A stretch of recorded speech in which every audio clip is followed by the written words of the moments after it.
আসসালামু আলাইকুম, welcome to my YouTube channel and Facebook page. আজকে আমরা খুব সহজে অল্প কিছু উপকরণ দিয়ে মালপোয়া বানাবো। চলুন দেখে আসি কিভাবে বানাই। তো প্রথমে আমরা এখানে চালের গুঁড়ি নিয়ে নেব পরিমাণ মতো।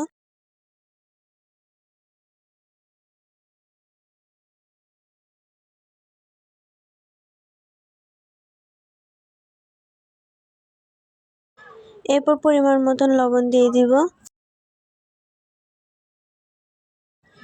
এরপর পরিমাণ মতন চিনি দিয়ে দিব। আপনারা যদি বেশি চিনি খেতে চান সেই পরিমাণে চিনি দিয়ে দেবেন। যাদের ডায়াবেটিস আছে তারা কম খেতে পারেন, আর যারা ডায়াবেটিস নেই তারা। শীতের দিনে নতুন খেজুরের গুড়টা আমরা এখানে দিয়ে দিলাম। আপনারা এটা দেওয়ার চেষ্টা করবেন, খুবই আমি এবং সুস্বাদু লাগে, সেই জন্য আমরা এটা দিয়েছি। আর যদি আমাদের চ্যানেলে আপনারা নতুন হয়ে থাকেন তাহলে চ্যানেলটাকে সাবস্ক্রাইব করে দেবেন। আর যদি এটা ফেসবুক পেজ থেকে দেখে থাকেন তাহলে ফেসবুক পেজটাকে ফলো করে দেবেন। তো এরপর হাতের সাহায্যে কিন্তু আমরা মিশিয়ে নেব সবগুলো উপকরণ একসাথে। এরপর একটু করে পানি দিয়ে আমরা একটি ভালো পাতলা ডো বানিয়ে নেব। চলুন দেখি কিভাবে আমরা বানাই।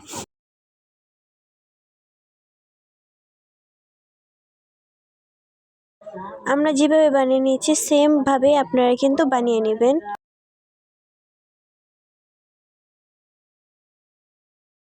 এরপর চুলায় একটি কড়াই বসিয়ে দেব, পরিমাণ মতন তেল দিয়ে দিব। এরপর তেলটা গরম হয়ে আসলে আমরা এভাবে দিয়ে দিব। তো দেখতে পাচ্ছেন আমরা কিভাবে দিয়ে দিয়েছি। এরপর কিন্তু একটি টকবক করে ফুটে উঠবে। দেখুন আপনারা দেখছেন কিভাবে ফুলে উঠলো।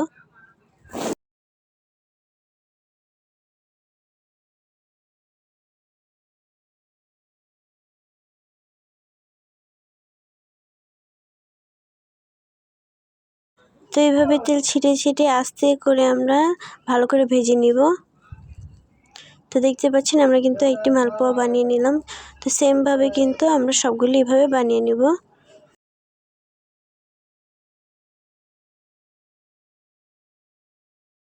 তো আপনাদের সুবিধাতে আরেকটি ভেজে দেখাচ্ছি আপনাদেরকে।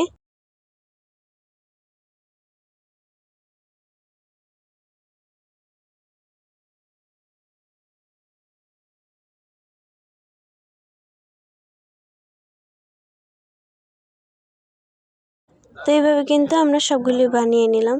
যদি আপনারা আমাদের চ্যানেলে নতুন হয়ে থাকেন তাহলে কিন্তু অবশ্যই আমাদের চ্যানেলটাকে সাবস্ক্রাইব করে দেবেন। আর যদি ফেসবুক পেজ থেকে দেখে থাকেন তাহলে অবশ্যই ফেসবুক পেজটাকে ফলো করে দেবেন। আর লাইক কমেন্ট শেয়ার করতে কিন্তু একদম ভুলবেন না। আর আমাদের নিত্য নতুন ভিডিও পেতে চাইলে আমাদের সাথেই থাকবেন। তো এইভাবে করে কিন্তু আমরা সবগুলি মালপোয়া ভেজে নিব। তো একে কিন্তু সবগুলো ভেজে নিলাম। তো আপনারা চাইলে কিন্তু এভাবে বাসায় বানিয়ে খেতে পারেন। খুব সহজেই বানিয়ে নিলাম অল্প কিছু উপকরণ দিয়ে। তো আমাদের ভিডিওগুলি কেমন লাগে তা কিন্তু কমেন্টের মাধ্যমে জানিয়ে দেবেন। তো এইভাবে আমাদের পাশে থাকবেন। তো আল্লাহ হাফেজ।